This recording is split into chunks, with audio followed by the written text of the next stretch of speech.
Hello everyone, welcome to Geeker Mag. In this video, I'm going to show you how to use Apple Pay in PlayStation Store on PS5 to purchase games. Before that, if you find this video useful, like it and subscribe to the channel. First of all, you need to head over to PlayStation Store and locate the game that you want to purchase.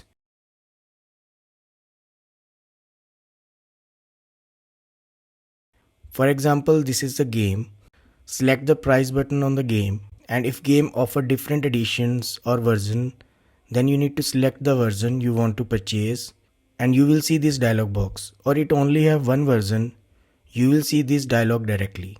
Here don't confirm the purchase and instead switch to three dots and select it.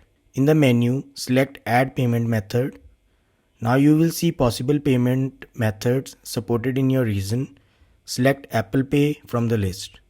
Once you see this entry, charged is selected to Apple Pay, select confirm purchase.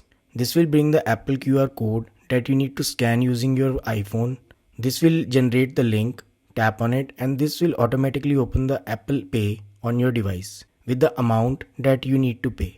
Confirm the action by double tapping the side button on your phone. If your Apple Pay have sufficient balance, authenticate the payment via Face ID and then it will process the payment. At last you will be redirected to download page. Select download button to download the game on your console. And that's it. I hope this helps. Thanks for watching.